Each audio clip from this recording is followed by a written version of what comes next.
ओम शांति, ओम शांति, ओम शांति। आज बाबा कह रहे हैं, मीठे बच्चे, बाप को तुम बच्चे ही प्यारे हो। बाबा को बाहरी बच्चे नहीं, ऐसे तो आत्मा रूप में सभी बच्चे हैं, लेकिन जो बच्चे अभी पहचान रहे हैं तो बाबा अपने बच्चों को बहुत प्यार करता है। बाप तुम्हें ही सुधारने के लिए श्रीमत देते हैं, दुनिया वालों को नहीं। भक्ति मार्ग में इसीलिए अगर कोई गलत करता तो बच्चे पूछते हैं बाबा के बच्चे कि वो गलत भी करते हैं तो उनके साथ उतना बुरा नहीं होता है, और हम अच्छा कर रहे हैं तो भी हमारे साथ कुछ न कुछ होता रहता है, क्योंकि बाबा चाहता है कि अल्पकाल के सुख से हम न्यारे हो जाएं और सदा काल के लिए सुख के लिए अधिकारी बन जाएं।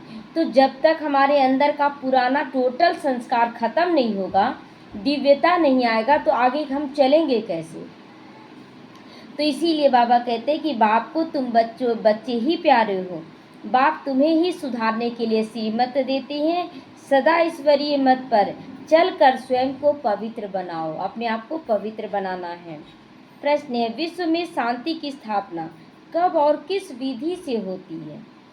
उत्तर है, तुम जानते हो विश्व में शांति तो महाभारत लड़ाई के बाद ही होती है।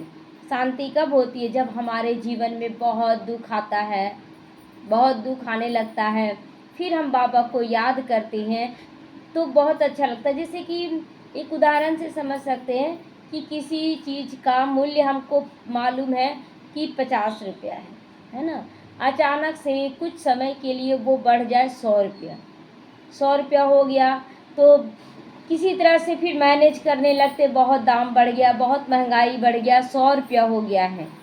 लेकिन जैसे ही अचानक से पता चलता है कि अब इसका मूल्य घटकर 70 रुपया हो गया तो बहुत खुशी होता है कि 30 रुपया घट गया, है ना। तो उसी तरह है ज्ञान में कि हम लोग बहुत सुखी थे, फिर एकदम दुखी हो गए, एकदम दुखी। उसके बाद संगम पर जैसे जैसे दुख मिटने लगता है तो हम लोग बाबा के पास आने लगते, बहुत अच्छा लग रहा है, बहुत अच्छा लग रहा है। तो जब दुख बढ़ा तब हमें पता पड़ा सही क्या है, गलत क्या है, नहीं तो हम लोग तो उलझे हुए थे कि बहुत अच्छा है। तो बाबा कहते कि विश्व में शांति की स्थापना कब और किस विधि से होती है? तुम जानती हो विश्व में शांति तो महाभारत लड़ाई के बाद ही होती है, द्वापर में नहीं हो सकता है, क्योंकि उस समय सभी ठीक है, उतना दुख नहीं रहता है। लेकिन उसके लिए तुम्हें पहले से ही तैयार होना, अगर सत्युग में जाना है, शांति में जाना है, तो उसके लिए पहले से ही हमें तैयार होना होगा।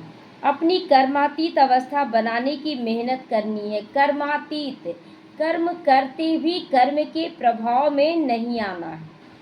कर्म के प्रभाव में क्या आ जाते हैं? हम बहुत अच्छा कर रहे हैं या हम ही बहुत अच्छा कर सकते हैं, बाकी सभी गलत कर सकते हैं, ये सब नहीं, बस मुझे करना है, उसके प्रभाव से मुक्त। तो सृष्टि के आदि मध्य अंत का ज्ञान सिमरन कर बाप को याद, इस बाप की याद से संपूर्ण पावन बनना, यही पावनता का स्टेज है कि जब कर्मातीत अवस्था हो जाएगी, कोई फर्क नहीं, बस बाबा की श्रीमत पर हम चलते चले जाए। ये भी नहीं चलना है मुझे बाबा की श्रीमत पर चलना है, ये नहीं, मतलब वो संस्कार अपने अंदर भर जाए कि उसी के अनुसार चलना। जैसे कि स्त्री का संस्कार भर चुका है तो स्त्री समझकर ही चलते हैं ना, उसी तरह आत्मा का संस्कार बस जाए हमारे कण कण में, हमारे रोम रोम में, फिर सोचना ना पड़े मैं आत्मा हूँ, मुझे ऐसे चलना है। तो बाबा की याद से संपूर्ण पावन बनना है, तब ये इस सृष्टि का परिवर्तन होगा। इस सृष्टि का परिवर्तन कब होगा? जब हम पूरी तरह से आत्मिक स्थिति में आ जाएंगे, तब इस सृष्टि का परिवर्तन होगा। चलते फिरते भी केवल आनंद की अनुभूति होगी। गीत बजा, आज अंधेरे में है इंसान, लोग तो जी रहे हैं लेकिन सोचते हैं कि हम तो बहुत अच्छा कर रहे हैं, लेकिन अंधेरे में है, देह भान में जब जी रहे हैं तो वो अंधेरे में, वो कब गिरेंगे, कब लड़खड़ाएंगे, पता नहीं। ओम शांति। यह गीत है भक्ति मार्ग का गाया हुआ। कहते हैं हम अंधेरे में हैं, अब ज्ञान का तीसरा नेत्र दो। ज्ञान मांगते हैं ज्ञान के सागर से, बाकी है अज्ञान। कहा जाता है कलयुग में सब अज्ञान कि आसुरी नींद में सोए हुए कुंभकर्ण है ना, अज्ञान की नींद में सोए पड़े सब कुंभकर्ण है। कुंभ मतलब मिट्टी का घड़ा होता है ना, मिट्टी के देह के अनुसार सोए पड़े हैं। बाप कहते ज्ञान तो बहुत ही सिंपल है। बाबा जब ज्ञान दिया तो सिंपल लगा कि हार्ड लगा? बहुत सिंपल लगा, बहुत सहज लगा। तो भक्ति मार्ग में कितने वेद शास्त्र आदि पढ़ते रहे, हठ योग भी करते रहे, गुरु आदि भी करते रहे, लेकिन चैन सुकून मिला? चैन सुकून नहीं मिला। अंदर में युद्ध चलता रहा, सही क्या है, गलत क्या है, क्या ये सही है, ये गुरु सही है, ये यहाँ आना सही है, मतलब मन में युद्ध चलता था। अभी कोई युद्ध नहीं, सब कुछ अच्छा लग रहा है। तो अब उन सबको छोड़ना पड़ता है। जब आ गया बुद्धि में कि सही क्या है, गलत क्या है, तो छोड़ना पड़ता है कि छूट जाता है? छूट जाता है, क्योंकि वह कभी राजयोग सिखला न सके, कभी नहीं सिखाया हमें राजयोग। तो बाप ही तो रजाई देंगे, मनुष्य मनुष्य को दे ना सके। परंतु उसके लिए ही सन्यासी कहते हैं कि काग विष्ठा के समान सुख है, क्योंकि खुद घर बार छोड़कर भागते हैं। तो उनको तो वही ज्ञान है ना कि छोड़ेंगे, अल्पकाल का सुख है ये सब, लेकिन हमें तो सदा काल का सुख मिल रहा है। अभी 24 घंटे कैसा बीतता है? हल्कापन है, आनंद है कि भारीपन होता है? क्या होगा, कैसा होगा, कुछ नहीं, जो होगा उसमें भी कल्याण। तो यह ज्ञान सिवाय ज्ञान के सागर बाप के और कोई नहीं दे सकता है। यह राजयोग भगवान ही सिखलाते हैं। मनुष्य मनुष्य को पावन बना न सके। पावन बना सका आज तक कोई? पावन कोई भी नहीं बना सका। पतित पावन एक ही बाप है। मनुष्य भक्ति मार्ग में कितना फंसे हुए हैं, जन्म जन्मांतर से भक्ति करते आए हैं, सुख चैन तो मिलता नहीं है, फिर भी भक्ति में फंसे हुए हैं। एक नियम के अनुसार चलना है, ये करना है, प्यासे को पानी पिलाना नहीं है, लोटा भर के जल चढ़ाना है। आखिर शिव बाबा किस में खुश होते हैं? हाँ, पानी पिलाते हैं, प्यासे को भूखे को खाना खिलाते हैं, सबको गले लगाते, उसमें बाबा खुश होता है। तो लोग समझते हैं कि हम ये पुण्य कर रहे हैं पूजा पाठ करके, तो स्नान करने जाते हैं। ऐसे भी नहीं कि सिर्फ गंगा स्नान कर लेते हो तो पावन हो जाते हो। होते हैं पावन, कभी हुए? जहाँ भी पानी का तालाब आदि देखेंगे तो उसको भी पतित पावनी समझ लेते हैं। चलो तालाब में न स्नान कर लेंगे, बहुत शुद्ध जल है। तो यहाँ भी गौमुख है, झरने से पानी आता है, जैसे कुएं से, कुएं में पानी आता है तो उनको भी पतित पावनी गंगा ही, गंगा थोड़े ही कहेंगे। बाबा कहते हैं कि जैसे कुएं में पानी आता है तो उनको पतित पावनी गंगा थोड़ी कहेंगे। मनुष्य समझते यह भी तीर्थ है, कुएं के पास भी नहाना भी तीर्थ है, मतलब हर जगह जहाँ जहाँ पानी है सब तीर्थ के समान है। तो बहुत मनुष्य भावना से वहाँ जाकर स्नान भी करते हैं। तो यहाँ पर पानी से कुछ नहीं होता, हमारी भावनाओं से होता है। तुम बच्चों को अभी ज्ञान मिला, भी देखिए कि कोई ज्ञान पूरा नहीं समझा है, लेकिन ज्ञान सुन रहा है, लेकिन अगला जो सुनने के लिए आया है वो भावना से सुनने आया है, तो उसके मुख से भी कुछ ऐसा शब्द निकलेगा जो उसको टच हो जाएगा और बोलेगा कि आप बहुत अच्छा ज्ञान सुनाते हैं, आपसे बहुत अच्छा लग रहा। तो उसकी भावना से उसको शब्द टच हुआ, है ना। तो इसी तरह वो धारणा नहीं भी किया है सुनाने वाला, लेकिन ज्ञान लिया है, तो इसीलिए उसी का मतलब ज्ञान को पानी से संबोधित किया गया है। तो तुम बतलाते भी हो तो भी मानते नहीं। बाबा कहते हैं कि हम लोग जब बतलाते हैं कि पतित पावनी गंगा नहीं है, पतित पावन बाबा है, शिव बाबा है, ज्ञान से हम पावन बनते, तो मानते नहीं हैं।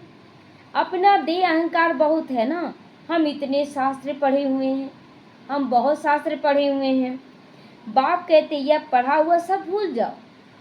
शास्त्र पढ़ते पढ़ते जग मुआ, पंडित भया न कोई, 2.5 अक्षर प्रेम का पढ़े सो पंडित होए। तो प्रेम की भाषा पढ़ने से हम पंडित कहलाएंगे। और हम कितना भी ज्ञानी हो गए, अगर हमारे अंदर विकार है तो कोई हमें सम्मान देगा क्या? नहीं देता है। तो अब इन सब बातों को मनुष्य को कैसे पता पड़े? इसीलिए बाबा कहते हैं ऐसी ऐसी पॉइंट लिखकर एरोप्लेन द्वारा गिराओ। ऐसे पॉइंट को लेकर गिराओ जो लोगों को टच हो, बुद्धि को टच हो उनकी। जैसे आजकल कहते हैं विश्व में शांति कैसी हो, कोई नहीं राय दी तो उनको इनाम भी मिल जाता है। ऐसे करेंगे ना तो ठीक हो जाएगा, तो इनाम मिलता है कि चलो विश्व शांति के लिए इनका राय बहुत अच्छा रहा। अब वह शांति की स्थापना तो कर ना सके। शांति की स्थापना कोई अपने घर के लिए करता है, कोई अपने परिवार के लिए, समाज के लिए, देश के लिए, लेकिन सभी धर्मों के लिए अभी तक कोई नहीं कर पाया। सभी धर्मों के लिए धर्म स्थापक आए तो अपने अपने धर्म स्थापक करके चले गए, लेकिन सभी धर्मों का विनाश कर बाबा एक धर्म में टिका देता है। यही शांति की स्थापना है कि सब एक आत्मा है, सभी मेरे अपने हैं। ये समझना, जब हम आत्मा समझेंगे तब तो अब वो शांति की स्थापना कर ना सके। शांति है कहाँ? झूठी प्राइस दे देते हैं ना, उनको खर्चा कर देते हैं उनको देकर। अब तुम जानते हो विश्व में शांति तो होती है लड़ाई के बाद। जैसे किसी के जीवन में दुख आ गया, अब उसको बाबा का ज्ञान दे तो उसको बहुत अच्छा लगता है, लेकिन अगर उसको सुख है और उसको ज्ञान दे तो बोलते अभी से वैराग्य ले, अभी मेरा उम्र ही क्या हुआ है, अभी तो खेलने खाने का समय है। तो दुख उसको सिखाता है ना। उसी तरह बाबा कहते हैं कि लड़ाई जब लगेगी तब लोग भागेंगे, दौड़ेंगे कि शांति अब कहाँ मिलेगी। तो वह लड़ाई तो कोई भी समय लग सकती है। ऐसी तैयारी चल रही है, सिर्फ तुम बच्चों की देरी है। देरी किसकी है? बच्चों की। तो बाबा के बच्चे धीरे धीरे तैयार हो के किनारे कर रहा। बाबा फूल तैयार हो गया, तैयार करके किनारा कर रहा। 33 करोड़ बच्चे तैयार होके किनारा, तो विनाश होना शुरू। तो जब तुम बच्चे कर्मातीत अवस्था को पाओ तो इसी में तो मेहनत है। कर्म करते भी कर्म का अहंकार नहीं करना है। हम तो बहुत अच्छा कर रहे हैं, हम ही करके चल रहे हैं, पूरे परिवार को हम ही समेट के चल रहे हैं। ये बहुत बड़ी भूल होती है, क्योंकि अगर हम अहंकार कर रहे हैं, अभी अभी शरीर पड़ जाए, बीमार हो जाए तो फिर दूसरों का सहारा लेना पड़ता है। अगर आप शरीर छोड़ भी दें तो शमशान तक ले जाने के लिए 4 कंधों की ज़रूरत पड़ती है, अपने से जा भी नहीं सकते। किस बात का अहंकार? हम बहुत अच्छा कर रहे हैं और अभी तक करते तो सतयुग रहता, हमारे लिए कलयुग नहीं आता। लेकिन आज देखिए कलयुग आ गया, तो फिर अगर सतयुग ला रहे हैं तो ये भी अहंकार नहीं कि हम ला रहे हैं। बाबा ज्ञान दिया, शक्ति दिया, वरदान दिया, तब जाके ला रहे हैं। तो इसलिए किसी भी बात का अहंकार नहीं, लेकिन इसी में मेहनत करना पड़ेगा। मैं नहीं, बाबा कर रहा है, क्योंकि घड़ी घड़ी चलते, जैसे बहुतों को ज्ञान मिला तो सभी ज्ञान में अच्छे से नहीं चल पाएंगे, तो हम अच्छे से चल रहे हैं तो हमें अहंकार आ जाएगा। देखो ज्ञान तो सबको है ना, बाबा तो सबके लिए आया है, लेकिन देखो हम चल रहे हैं ना, इसलिए अच्छा हो रहा है। तो ये भी एक अहंकार है। नहीं, अंश मात्र भी अहंकार नहीं आना चाहिए। बाबा करा रहा है तो जितना बाबा बाबा रटेंगे उतना ऊंचाई पे जाएंगे, और जैसे ही मैपन आया धीरे धीरे गिरना शुरू हो जाएंगे। तो बाबा कहते बच्चे माँ मेकम याद करो और गृहस्थ व्यवहार में रहते कमल फूल के समान पवित्र बनो, और सृष्टि के आदि मध्य अंत का ज्ञान सिमरन करते रहो। आदि मध्य अंत का, हम आदि में क्या थे, मतलब आँखों में समा जाए, आदि मध्य अंत का ज्ञान समा जाए। हर पल जब भी आँख खोलूं तो मुझे सतयुग ही दिखे, सतयुगी परिवार ही दिखे। आंखें बंद करूं तो भी सतयुगी दिखे, बाबा दिखे, हर जगह बस वही सब दिखे। तुम लिख सकते हो ड्रामा अनुसार कल्प पहले मुआफिक विश्व में शांति स्थापन हो जाएगी। क्लियरली लिखना है, होना ही है, सबको आना ही है, शांति बाबा ही दे सकता है। तो तुम यह समझा सकते हो कि विश्व में शांति तो सतयुग में होती है। यहाँ जरूर अशांति रहेगी, यहाँ पर तो छोटी छोटी बातों में लोग लड़ाई झगड़ा कर लेते हैं, एक दूसरे से रूठ जाते हैं। तो परंतु कई हैं जो तुम्हारी बातों पर विश्वास नहीं करते, क्योंकि उनको स्वर्ग में जाना नहीं है, श्रीमत पर नहीं चलेंगे। अगर विश्वास दिलाना है तो क्या करना होगा? हमें खुद को प्रैक्टिकल रूप में ढालना होगा, सहन करके भी सबको सुख देना होगा। तो वहाँ भी बहुत है जो श्रीमत पर पवित्र नहीं रह सकते हैं। बाबा के बच्चों में भी हैं जो श्रीमत को सुन रहे हैं लेकिन श्रीमत के अनुसार नहीं चल पा रहे हैं। देखिए, ये तो बाहरी लोगों के लिए, जैसे कि आज ही एक आत्मा बोली कि मेरे युगल ज्ञान में चलते हैं, लेकिन युगल को मन किया कि हम लहसुन प्याज खाएं, तो हम बना कर दे दिए। जब दोनों ही ज्ञान में हैं तो ये बना कर देने वाले पर भी पाप चढ़ा और खाने वाले पर भी पाप चढ़ा।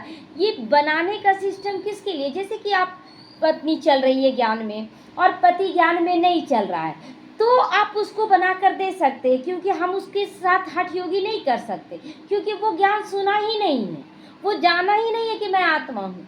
तो आप उसको तो शांति से न करेंगे कि हठ योगी तो नहीं कि नहीं तुमको नहीं खाना है। लेकिन जब ज्ञान में सब कुछ समझ रहा उसके बावजूद कर रहे हैं, तो बाबा कहते हैं कि श्रीमत पर पवित्र नहीं रह सकते।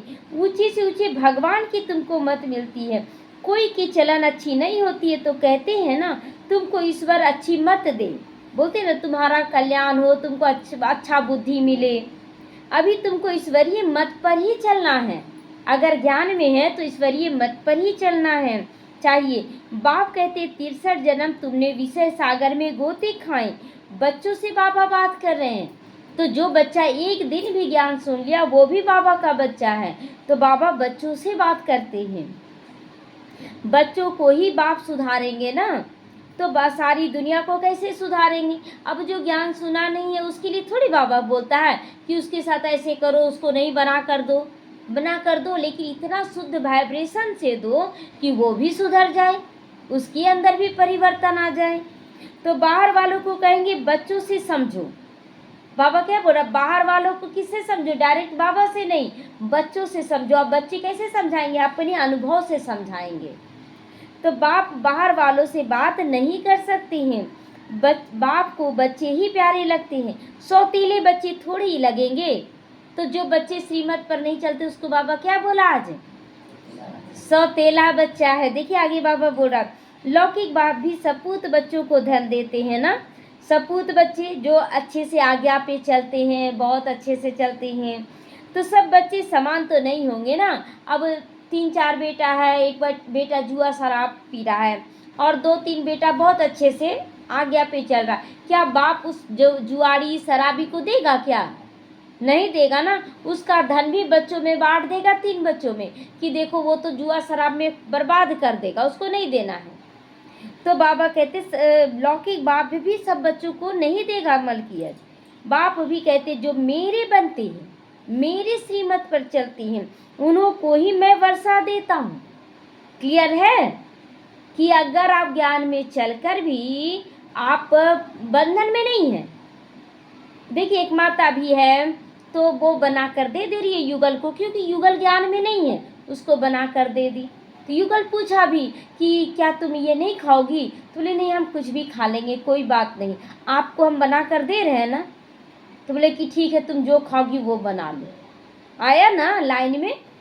तो बाबा कहता ना, थोड़ा सा अगर झुकते हैं तो झुका सकते हैं, अगर टाइट है तो आप न झुक सकते हैं न झुका सकते हैं। मुर्दों में जान नहीं होती, इसीलिए वो अकड़ना जानता है। जिंदा में झुकने की ताकत है, क्योंकि वो जिंदा है। तो जो मेरे नहीं बनती वह हजम नहीं कर सकेंगे इस ज्ञान को। जो मेरे नहीं है श्रीमत पर चल नहीं सकेंगे, वो श्रीमत पर नहीं चल सकेंगे। वह है भगत। ज्ञान सुनते हुए भी बाबा उन बच्चों को क्या बोल रहा है? वो भगत है, भगत की श्रेणी में आ गए वो बच्चे। बाबा के बहुत देखे हुए हैं। कोई बड़ा सन्यासी आता है तो बहुत उन्हों के फॉलोवर्स होते हैं, फंड चंदा इकट्ठा करते हैं, अपनी अपनी ताकत अनुसार फंड्स निकालते हैं। यहाँ बाप तो ऐसे नहीं कहेंगे कि फंड्स इकट्ठा करो, सबसे चंदा लो, मांगो, सबसे मांगने बोलते हैं नहीं। यहाँ कोई भी प्रोग्राम होता है तो आप परिवार वाले इकट्ठा हम लोग करते हैं, ये नहीं कि बाहर वालों से जाकर चंदा। जैसे आज एक सरस्वती पूजा भी होता है तो लोग चंदा काटते हैं, दुर्गा पूजा करते हैं तो चारों तरफ चंदा काटते, रास्ते में गाड़ियाँ रोक रोक के चंदा काटते। हम लोग ऐसे करेंगे? ये तो रॉयल्टी नहीं, ये भिखारीपना है। हमें तो आपस में ही परिवार वालों के साथ सहयोगी बनकर और कोई भी काम करना होता है। बाबा कहते फंड्स इकट्ठा नहीं करना हम लोगों को, बाहरी लोगों से नहीं मांगना, जो ज्ञान में नहीं है उनसे नहीं लेना चाहिए धन। नहीं, यहाँ तो बीज बोएंगे ना, ज्ञान का बीज बोएंगे, धन नहीं लेंगे पहले। 21 जन्म उसका फल पाएंगे।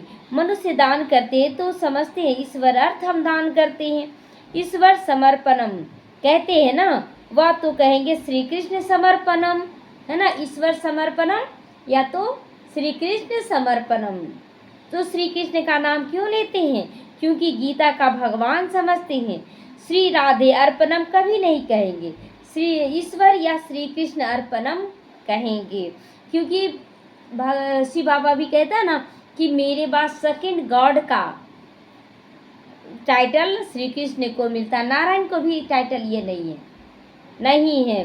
श्री नारायण को सेकंड गॉड नहीं कहा गया है, सेकंड गॉड कृष्ण को कहा गया, इसलिए श्री कृष्ण भगवान वाच लिखते। देखिए आगे बाबा क्यों बता रहा है, श्री कृष्ण को भगवान, नारायण को क्यों नहीं बता रहा है, क्लियर कर रहा है। जानते हैं फल देने वाला तो ईश्वर ही है, भगवान, इसलिए भगवान शब्द जोड़ देते हैं। कोई साहूकार के घर जन्म लेते हैं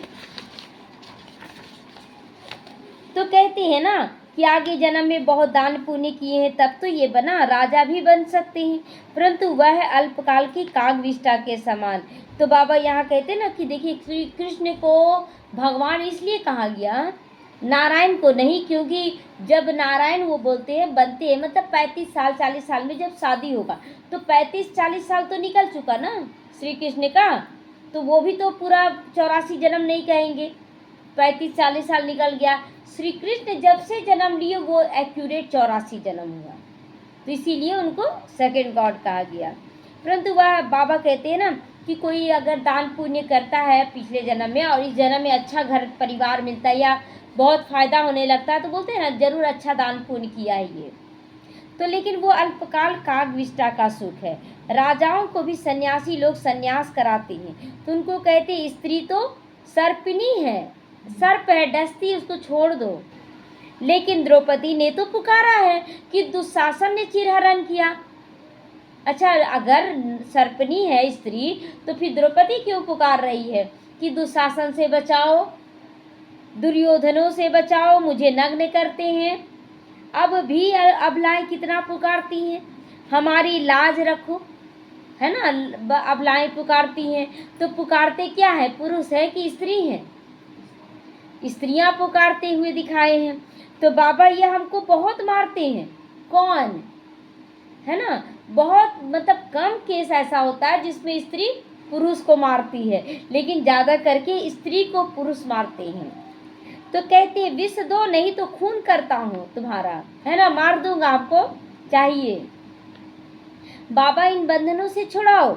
बाप कहते हैं बंधन तो खलास होने ही है, फिर 21 जन्म कभी भी नग्न नहीं होंगे, बस अपना कर्तव्य हमें करते चले जाना है, वहाँ विकार होता ही नहीं। इस मृत्यु लोक में यह तुम्हारा अंतिम जन्म है, यह है ही विषय विकारी वर्ल्ड। दूसरी बात, बाप समझाते हैं कि इस समय मनुष्य कितने बेसमझ बन गए हैं। कोई मरता है तो कहते हैं स्वर्ग पधारा, लेकिन स्वर्ग है कहाँ? अब स्वर्ग, जैसे कि कोई मरा ना 2-3 महीना पहले, घर का जैसे मुखिया था वो मर गया और कुछ महीने के बाद बच्चे का जन्म हुआ, कोई बच्चे का, तो बोलते देखो वही तुम्हारे ससुर आ गए हैं, तुम्हारी सास आ गई है। तो पहले तो बोले स्वर्गीय लगा दिया, वो स्वर्ग में चले गए और फिर नर्क में आ गए हैं।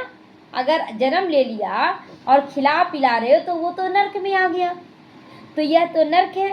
स्वर्गवासी हुआ तो जरूर नर्क में था ना पहले, परंतु किसको सीधा कहो कि तुम नर्कवासी हो तो क्रोध में आकर बिगड़ पड़ेंगे कि तुम नर्क में श्रापित कर रहे हो क्या, श्राप दे रहे हो क्या। तो ऐसे ऐसे तुमको लिखना चाहिए, समझाना बहुत युक्ति से चाहिए। फलाना स्वर्गवासी हुआ, इसका मतलब तुम नर्कवासी में हो, तो हम तुमको ऐसी युक्ति बताएं जो सच सच में तुम स्वर्ग में जाओगे। लोग है ना स्वर्ग मतलब जाना समझते हैं मरने के बाद स्वर्ग जाएंगे, ये समझते हैं। अब बाबा बोलते हैं कि बच्चे तुम समझाओ सच सच स्वर्ग कहाँ है, यहीं पर है। तो यह पुरानी दुनिया तो अब खत्म होनी है, अखबार में निकालो किस लड़ाई के बाद विश्व में शांति हो जाएगी, होनी है 5000 वर्ष के मुआफिक। बाबा कहते हैं कि जैसे जैसे दुख बढ़ा तो दुख कल्याणकारी हुआ कि विनाशकारी? कल्याणकारी हुआ ना, हमारा विनाश तो नहीं कर दिया। नहीं, बाबा तो पल पल हमारे साथ रहा और कितना सहजता से हमें निकालकर अच्छाई की ओर ले गया। तो वहाँ एक ही आदि सनातन देवी देवता धर्म था सतयुग में। वो लोग फिर कहते हैं वहाँ भी कंस, जरासंध आदि असुर थे, त्रेता में रावण था। सतयुग में बोलते हैं ना कृष्ण थे, तो बोलते हैं कि वहाँ पर जरासंध, कंस ये सब आया। और जब राम का राज्य था तो बोलते हैं रावण था। ये सब कुछ यहीं पर हो रहा है।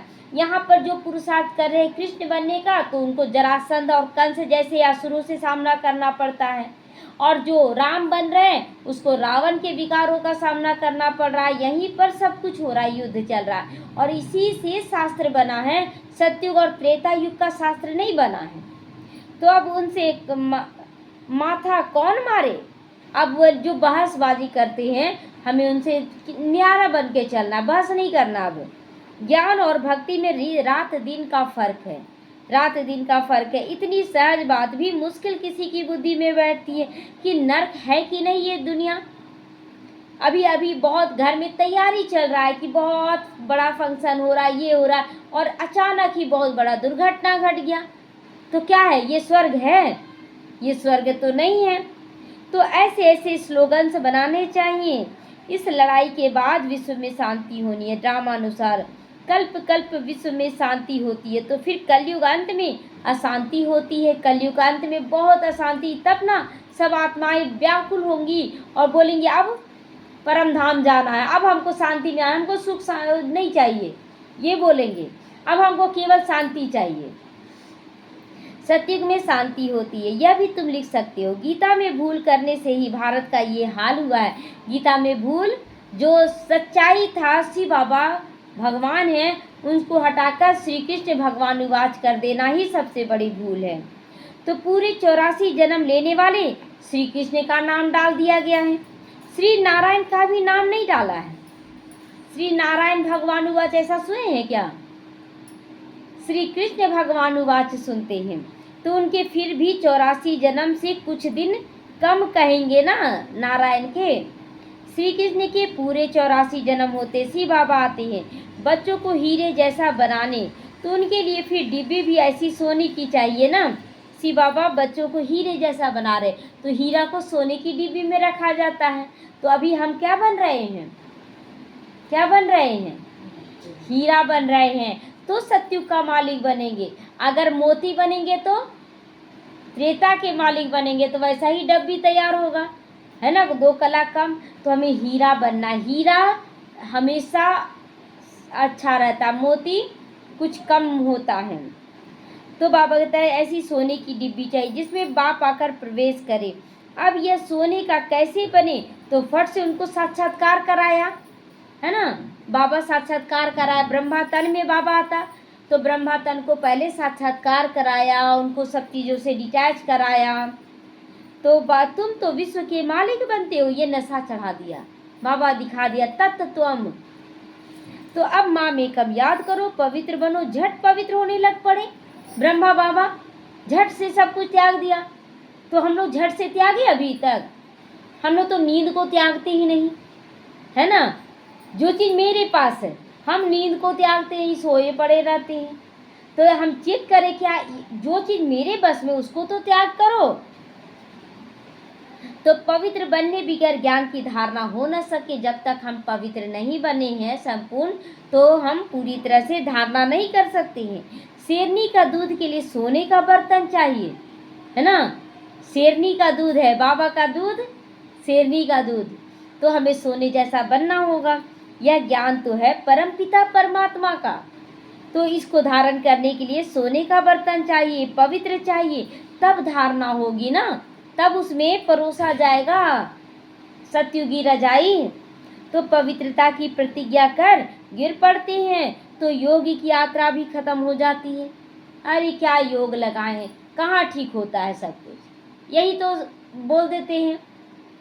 तो ज्ञान भी खत्म हो जाता है, किसी को कह ना सके फिर भगवान उवाच, काम महाशत्रु है, उनको तीर लगेगा नहीं। फिर कुक्कड़ ज्ञानी भी पढ़ते हैं।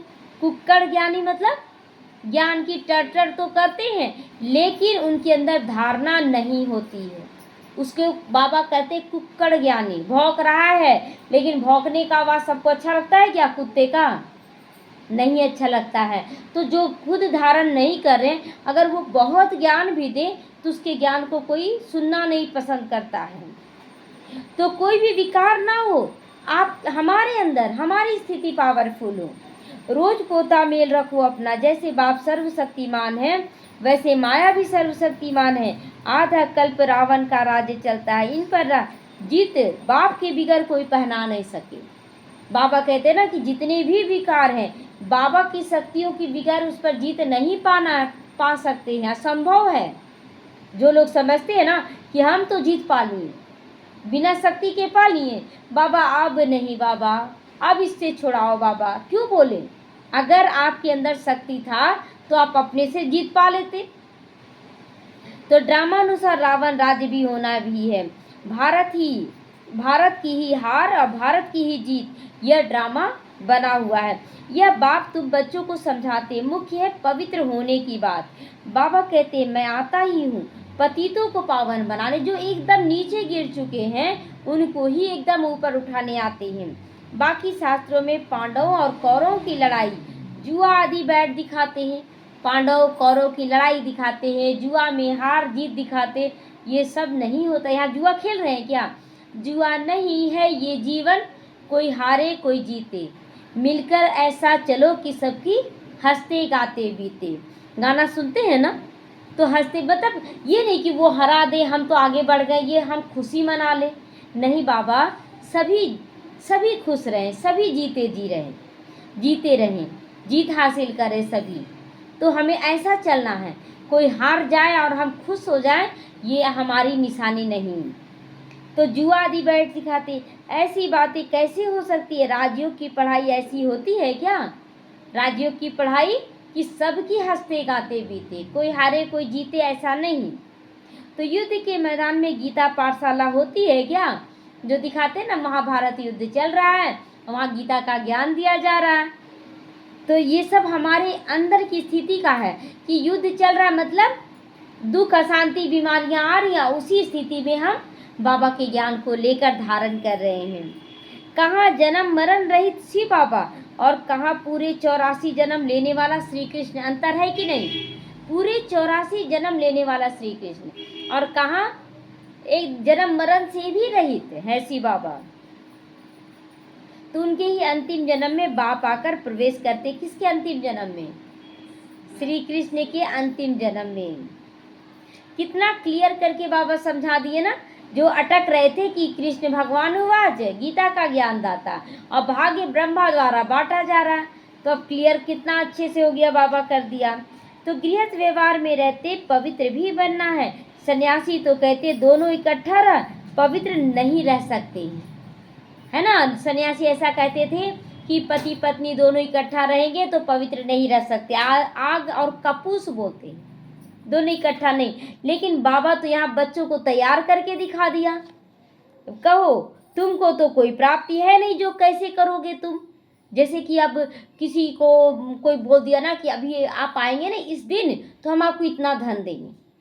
अब हमारे अंदर क्या आने लगा, नहीं हमको तो जाना है, रात दिन नींद खत्म हो जाएगा, बुलाया है हमें, इतना पैसा देने वाला है और हमें जाना चाहिए, रात दिन नींद गुल हो जाएगा।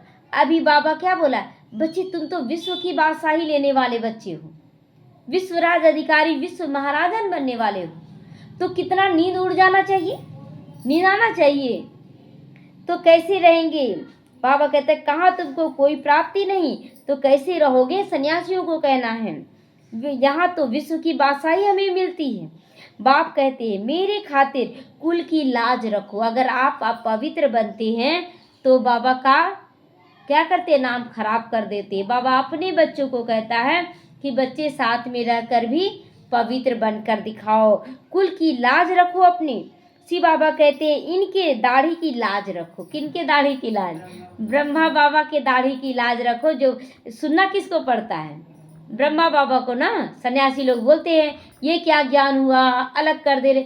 अगर दोनों प्यार से अलग मतलब अच्छे से पवित्र रहें, तो बाबा कहते हैं ब्रह्मा बाबा की दाढ़ी की लाज रखनी है। यह एक अंतिम जन्म पवित्र रहो, स्वर्ग के मालिक बनोगे। अपने लिए मेहनत करती हैं, दूसरा कोई स्वर्ग में आ नहीं सकता है। यह तुम्हारी राजधानी स्थापन हो रही है, इसमें कोई रिस्क करने की जरूरत है? कोई रिस्क करने की, जो जितना ज्यादा पवित्र बनेगा वो सत्य का अधिकार लेगा। इसमें सब चाहिए ना, वहाँ वजीर तो होते नहीं, राजाओं की राय की दरकार नहीं। बाबा कहता है कि पतित राजाओं को भी एक वजीर होता है। यहाँ तो देखो कितने मिनिस्टर्स हैं, राजाओं के लिए एक होता है। और अभी जो प्रधानमंत्री भी बना तो कितने लोग सलाहकार के रूप में अपने पास आगे पीछे रखते हैं, तो आपस में लड़ते भी रहते हैं, आपस में भी लड़ते रहते। बाप सभी झंझटों से छुड़ा देते। बच्चे तुमको लड़ना नहीं, तुम केवल अपने आप को सुधारो, हम तुमको विश्व का बादशाही दे देंगे। तो 3000 वर्ष पहले फिर कोई लड़ाई नहीं होगी, 3000 वर्ष फिर कोई लड़ाई नहीं होगी, है ना। 3000 वर्ष बाबा क्लियर किया ना, जबकि सत्युग और त्रेता युग 2500 साल, 500 वर्ष कल ये द्वापर युग, तो यहाँ तक कोई लड़ाई नहीं लगेगी। उसके बाद हल्का हल्का लगेगा, लेकिन वैसा भी नहीं। तो जेल आदि रहेगा नहीं, वहाँ कोर्ट आदि कुछ नहीं होगा, वहाँ तो सुखी सुखी। इसके लिए पुरुषार्थ करना है। मौत सिर पर खड़ा है, याद की यात्रा से विक्रमाजीत बनना है। तुम भी मैसेंजर हो, तो सबको बाप का मैसेज देते रहो कि मन मनाओ भाव। बाबा कहते हैं ना, सबको ये मैसेज देते रहो कि मन को पवित्र बनाओ, मन को शुद्ध और पवित्र बनाकर परमात्मा की याद में लगा दो। अच्छा, मीठे मीठे सीखी लदे बच्चों प्रति माता पिता बाप दादा का याद प्यार और गुड मॉर्निंग। रूहानी बाप की रूहानी बच्चों को नमस्ते। हम रूहानी बच्चों की रूहानी माता पिता बाप दादा को याद प्यार, गुड मॉर्निंग और नमस्ते नमस्ते, शुक्रिया बाबा शुक्रिया। धारणा के लिए मुख्य सारे ज्ञान की धारणा करने के लिए पवित्र बनकर बुद्धि रूपी बर्तन को स्वच्छ बनाओ। बुद्धि रूपी बर्तन को मनमत पे नहीं चला लेना, श्रीमत पर ही चलाना है। सिर्फ कुक्कड़ ज्ञानी नहीं बनना। कुक्कड़ ज्ञानी ही न कहेंगे कि ज्ञान तो सुन रहे लेकिन धारणा कुछ भी नहीं। डायरेक्ट बाप के आगे अपना सब कुछ अर्पण कर श्रीमत पर चलकर 21 जन्मों के लिए रजाई पद लेना है, अपने लिए रजाई पद लेना है। वरदान है, हर शक्ति को कार्य में लगाकर वृद्धि करने वाले श्रेष्ठ धनवान व समझदार बनो। कि किसके लिए कैसे बाबा समझा रहा है। भक्ति मार्ग की आत्माओं के लिए अलग है और बाबा के बच्चों के लिए श्रीमत है। तो बाबा कहते हैं समझदार बच्चे हर शक्ति को कार्य में लगाने की विधि जानते हैं। जो जितना शक्तियों को कार्य में लगाते हैं उतना उनकी वह शक्तियां वृद्धि को पाती जाती हैं। तो बाबा कहते हैं कि सहन शक्ति अगर आपके पास है तो दूसरों को भी ज्ञान सहन शक्ति का देना है, तो दूसरे भी सहन करने लगे तो आपका डबल सहन शक्ति हो जाएगा। तो इसलिए जितना आप शक्तियों को धारण करेंगे कराएंगे, आपकी शक्तियां बढ़ती जाएंगी तो वृद्धि को प्राप्त होती है। तो ऐसा ईश्वरीय बजट बनाओ जो विश्व की हर एक आत्मा आप द्वारा कुछ न कुछ प्राप्ति करके आपका गुणगान करे। ऐसी स्थिति हमें बनानी है। सभी को कुछ न कुछ देना ही है, चाहे मुक्ति दो चाहे जीवन मुक्ति दो, है ना। चाहे मुक्ति दो चाहे जीवन मुक्ति दो, लेकिन देना है। अभी देखिए कि दो जगह घटना घटा कि एक दोनों माताएं ज्ञान में चलती हैं और दोनों के युगल ज्ञान में नहीं चलते हैं। एक के युगल भी बहुत गंदा गाली दिए फोन पर ही, और एक दूसरे की युगल भी गंदा गाली दिए। वो एक माता क्या थी, गई और उस भाई को एक थप्पड़ लगा दी, अभी तुमको तो और मार देंगे ऐसे करके, और फिर बोली ये ड्रामा है। अच्छा, वो भाई सुधरेगा कि वो और गुस्से में आ जाएगा।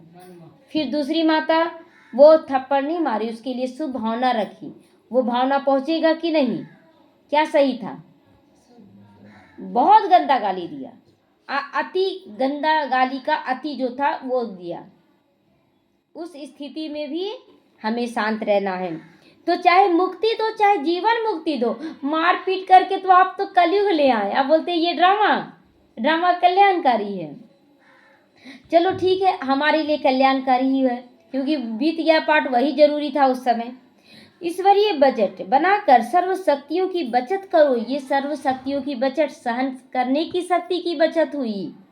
तो कुछ जमा करो, कुछ जमा की हुई शक्ति द्वारा सभी आत्माओं को भिखारीपना से, दुख अशांति से मुक्त करो। मांग रहे हैं ना, उन्हें मुक्त करना। लो हम सब कुछ देते हैं, तुम बाहर से मांगने मत जाओ, बोलते हैं ना। स्लोगन है, शुद्ध संकल्पों को अपने जीवन का अनमोल खजाना बना लो तो माला माल हो जाओगे। इन शुद्ध शक्तियों को अपने जीवन का श्रृंगार बना लो, खजाना बना लो, इसी से हम माला माल होंगे। मातेश्वरी जी के अनमोल महावाक्य। अब विक्रम बनाने की कंपटीशन नहीं करनी है, विक्रम बनाने की। अब वो गाली दिया, आप मार दिए, तो विक्रम हुआ कि आपका विक्रम चुकत हुआ? विक्रम हो गया ना, मार दिए तो पहले तो अपने पास यह एम हमेशा रखनी है, एक लक्ष्य रखना है, हमको किसी भी रीति से अपने विकारों को वश में करना है, तभी ईश्वरीय सुख शांति में रह सकते हो। अपना मुख्य पुरुषार्थ खुद शांति में रहकर औरों को शांति में लाना है। जिसके पास जो सामान का दुकान है वो देगा, आप नहीं लो। आपको अगर दे रहा तो बाबा को अर्पणम, ये करना है। तो बाबा कहते औरों को भी शांति मिलाना। इसमें सहन शक्ति की बहुत ज़्यादा ज़रूरत है, सहन शक्ति की बहुत ज़रूरत है। हम सहन नहीं कर पाते हैं तो हम विक्रम कर देते हैं। सारा अपने ऊपर मदार है ना, उसके पास ऑप्शन नहीं था क्योंकि उसके पास विकार था, वो हमें दे दिया, गलत सलत बोलकर दे दिया विकार। उसके पास नहीं है ऑप्शन। हमारे पास तो ज्ञान है ना, ऑप्शन है कि हम शांति दें कि अशांति दें। अगर हम शांति लेकर भी अशांति दे रहे हैं तो फिर हम भी खाली हैं। तो ऐसा नहीं कि कोई ने कुछ कहा तो अशांति में आ जाना चाहिए, नहीं। ज्ञान का पहला गुण है सहन शक्ति को धारण करना। तो देखो, अज्ञान काल में कहते भल कोई कितना भी गाली देवी, ऐसे समझो कि मुझे लगा, कहाँ लगा है ना। अभी वही बोले ना कि इतना, मतलब एक भाई गाली दिए और वो क्या किए कि अनेक भाइयों को नंबर दे दिए और वो सारे भाई उसी लैंग्वेज में बात कर रहे हैं, तो उनके पास वही है तो वही ना बात करेंगे, उनका दोष ही क्या है। तो बाबा कहते कि कहाँ लगी, देखो कहीं लगा क्या शब्द, दिखाओ तो कहाँ लगा। तो भल जिसने गाली दी वो खुद तो अशांति में आ गया, उन्हों का हिसाब किताब अपना बना, लेकिन हम भी अशांति में आए, कुछ कह दिया तो फिर हमारा भी विक्रम बनेगा। बाबा क्या बोला, कुछ कह दिया तो विक्रम बनेगा। अब आप कुछ कहने से भी ऊपर उठ गए, आप थप्पड़ लगा दिए तो ये तो कितना बड़ा विक्रम हो गया ना। तो विक्रम बनेगा, तो विक्रम बनाने की कंपटीशन नहीं करनी है। वो विक्रम कर रहा है और हम भी तो कंपटीशन कर लिए ना मार के। तो अपने को तो विक्रमों को भस्म करना ना कि बनाना है। ऐसे विक्रम तो जन्म जन्मांतर कर बनाते आए हो और दुख उठाते आए हो। एक ने कुछ कहा, हम भी उसको 4 बार सुना के आ गए, ऐसा तो करते आए हैं हम। वो कुछ बोला, हम एक थप्पड़ लगा कर आ गए, ऐसा तो करते आए। अब करेंगे क्या? कोई बहुत खराब बात बोले तो बोलने दे, वो जितना निकालना है निकाल दो। बाबा आ जाओ, तुम विष को पीने वाले हो ना, आ जाओ, तुम सुन रहे हो, मेरे कान तो सुन ही नहीं रहे। क्या क्या बोला, बस इतना लग रहा है कि हाँ वो कुछ गलत सलत बोल रहा है, क्या बोला वो भी पता नहीं। तो अब तो नॉलेज मिल रही है ना। इन 5 विकारों को जीतो। विकारों का भी बड़ा विस्तार है, बहुत सूक्ष्म रीति से आता है ये सब। कब ईर्ष्या आ जाती है तो सोचते हैं इसने ऐसा किया तो मैं क्यों ना करूं, ईर्ष्या भी आ जाता है, तो वह बड़ी भूल हो जाती है। अपने को तो अभूल बनाना, कोई जैसे कि हम किसी के साथ गलत किए और हम आगे बढ़ रहे हैं, फिर भी तो हम ईर्ष्या करें, इसको भी नीचे गिरा देंगे, तब हम आगे बढ़ेंगे। नीचे गिराने वाला खुद नीचे गिरता है। अगर कोई ने कुछ कहा तो ऐसा समझो मेरी परीक्षा चल रही है, कितने तक मेरे अंदर सहन शक्ति ये लेना चाह रहा है कि देखते हैं ये कहाँ तक पास होता है। अगर कोई कहे मैंने तो बहुत सहन किया, एक बारी भी जोश आ गया तो आखिर फेल हो जाती हूँ। अगर कोई एक बार सहन कर लिया, 2 बार 3 बार, बार गाली दे, तो अगर जोश में आ गए तो खलास हो जाते हैं। जिसने कहा उसने तो अपना बिगाड़ा, परंतु अपने को तो बनाना है ना। तो कोई गाली दे तो हमें सुभावना दिल से रखनी है, बहुत मेहनत करके नहीं। बाबा वो बहुत गलत बोला, लेकिन बाबा वो बहुत अच्छा है, मतलब भारी होके नहीं, वो है अच्छा। आत्मा को देखे, विकारों को नहीं। न कि बिगाड़ना है, इसीलिए अच्छा पुरुषार्थ कर जन्म जन्मांतर के लिए अच्छी प्रारब्ध बनानी है। बाकी जो विकारों के वश हैं, गोया उन्हें में भूत प्रवेश किया ना, भूत गलत कर रहा है, काम विकार का भूत प्रवेश किया है, क्रोध का भूत प्रवेश किया, इसलिए वो गलत बोल रहा है। भूतों की भाषा ऐसी ही निकलती है। बाबा देखिए, मम्मा जिस समय मम्मा थी सो इतना क्लियर की, और आज भी बच्चे नहीं समझ रहे हैं, आज भी नहीं समझ रहे हैं। परंतु जो देवी सोल्स है ना, सोल्स आत्मा है, उनकी भाषा देवी ही निकलती। कोई बात नहीं, मेरे बच्चे हैं, हम पूर्वज आत्मा हैं, अगर कुछ बोल भी दे तो क्या फर्क पड़ता है, कोई बात नहीं। माँ ही के पास नहीं आएगा तो कहाँ जाएगा, हमें उनको सुधारना है। तो अपने को देवी बनाना है, ना कि असुर। क्या बनाना है? देवी बनाना है। अच्छा, ओम शांति। कितना क्लियरली मम्मा समझाई ना, कितना क्लियर समझाई है। अव्यक्त इशारे। सहज योगी बनना है तो परमात्मा प्यार के अनुभवी बनो, परमात्मा प्यार के अनुभवी बनो, तो इसी अनुभव से सहज योगी बन उड़ते रहोगे, उड़ती कला में आ जाओगे। परमात्मा प्यार उड़ाने का साधन है। उड़ने वाले कभी धरनी को की आकर्षण में नहीं आ सकते। ये भी धरनी का आकर्षण है, किसी ने कुछ कह दिया आकर्षण में आ गए ना, तो ये भी एक धरनी का आकर्षण, इसमें भी नहीं फंसना है। माया का कितना भी आकर्षित रूप हो, गाली भी आकर्षित कर रहा है, इतना बड़ा गाली दे दिया, इतना गंदा गाली दे दिया, अब उसको हम छोड़ेंगे, आकर्षण आ गया ना, ये भी आकर्षण है। तो वह आकर्षण उड़ती कला वालों के पास नहीं पहुंच सकती है ना। जो उड़ती कला में है वो तुरंत उड़कर पार कर लेंगे। बाबा ये बच्चे हैं आपके, बस आप आत्मा देखेंगे, गुण देखेंगे, तो कितना सहज हो गया ना। आज गाली गाली नहीं, बल्कि बाबा कहता ना कि जो आज गाली दे रहे हैं वो हर जन्म में आप पर फूल बरसाएंगे। तो गाली भी तो हमारे लिए अच्छा हो रहा है ना। अच्छा है, कितने लोग गाली दे सकते, दो, और उसके बाद सभी फूल बरसाओगे। अच्छा, ओम शांति।